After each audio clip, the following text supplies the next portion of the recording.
गरीब साध साध सब नेक हैं, आप अपनी ठोरे, जो सतलोक ले जाएंगे वो साधु कोई और।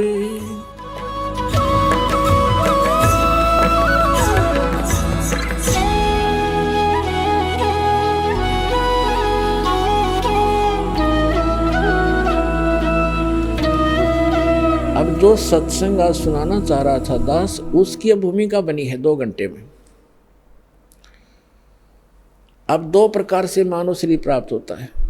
एक तो पूर्व जन्म के संस्कार, जिनके शुभ संस्कार होते हैं, उनको लगातार कई मनुष्य जीवन भी मिल जाते हैं।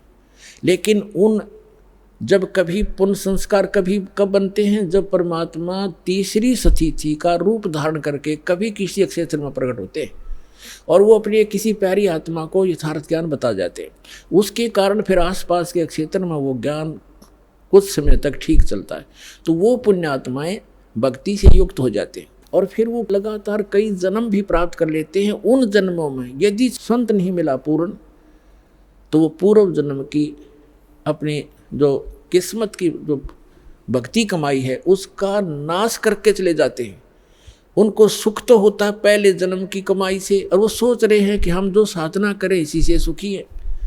तो ये भ्रमणा उनको बनी रहती है। तो जितने आज दास देख रहा है, राधा स्वामी, धन धन सतगुरु, जय गुरुदेव, आसाराम, सुधांशु जी, ये जितने भी कृपालुर, ये क्या नाम है, कुमार स्वामी, जो 10-10, 15-15, 20-20, 30-30, 40-40 वर्ष से इनके पास रहे, जब तक इनके पुण्य पुछले पूर्व जन्म के चले तो ये सुखी नजर आवे थे। साधना वो गलत कर ही रहे थे। अब उनकी ऐसी दुर्गति हो रही है, रो रो कर आ रहे हैं। ये सतपाल जी के पुजारी और ये बालयोगेश्वर के पुजारी, अंसा देश वाले, अब ये रोते हैं आकर के।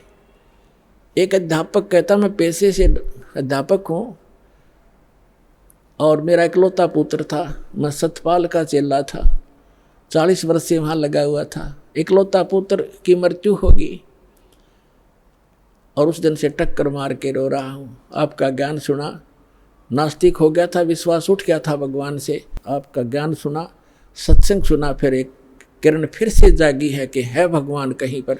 हम साधना गलत करके दुखी हो गए। जब तक हमारे पुण्य चले हम सुख महसूस करते रहे, और जब हमारे ऊपर पापों का दौर शुरू हुआ उस साधना ने कोई प्रोटेक्शन नहीं किया। तो पुण्यात्मा सभी ऐसे भ्रमित हैं।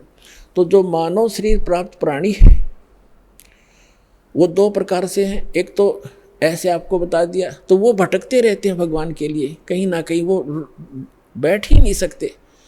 तो अब आपका जो जन्म है मनुष्य जीवन का ऐसे समय में हो गया, यदि अब जन्म ना होता तो पहले की तरह आप भी भटक कर चले जाते। आज से 10 वर्ष पहले कोई मर गया तो वो गया अपना जीवन नष्ट करके। तो आपका जो मनुष्य जीवन हुआ है, धन्य आपके माता पिता जिनसे जन्म हुआ है।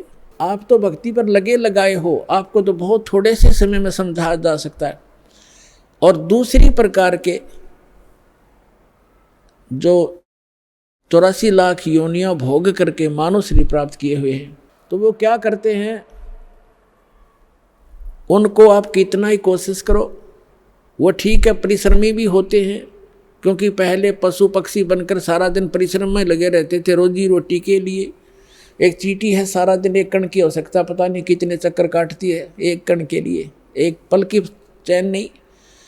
तो उनका स्वभाव ये होता है कि माया के लिए संघर्षशील रहते हैं, भक्ति के लिए कहते हैं तो कहते हैं मुझे समय नहीं, और भक्ति सुनाना चाहते हैं तो उनके गले उतरती नहीं, उठकर चले जाते हैं।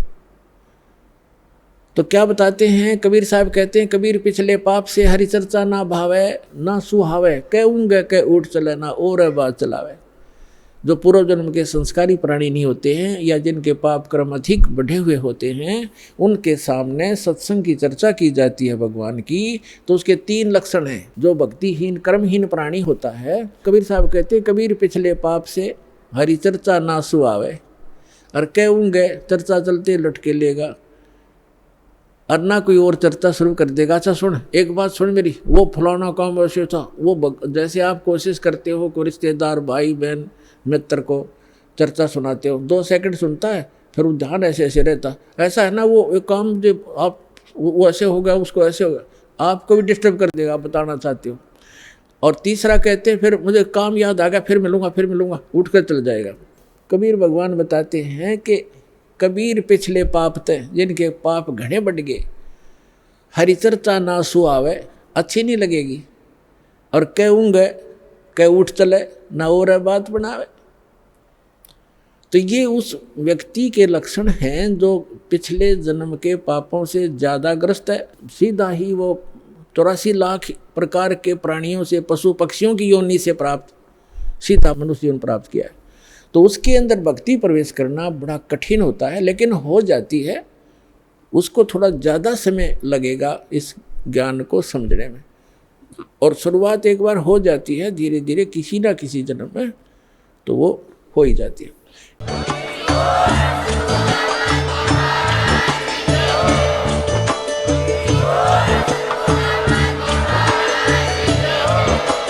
आप सुन रहे थे जगत गुरु तत्वदर्शी संत रामपाल जी महाराज जी के मंगल प्रवचन। अधिक जानकारी के लिए विजिट कीजिए हमारी वेबसाइट www.jagatgururampalji.org। संत रामपाल जी महाराज जी के शुभ आशीर्वाद से पूरे विश्व भर में 500 से भी ज्यादा नाम दीक्षा केंद्र हैं, जिन पर संत रामपाल जी महाराज जी द्वारा ऑनलाइन निशुल्क नाम दीक्षा दी जा रही है। अपने नजदीकी नाम दीक्षा केंद्र का पता करने के लिए संपर्क करें 8222880541।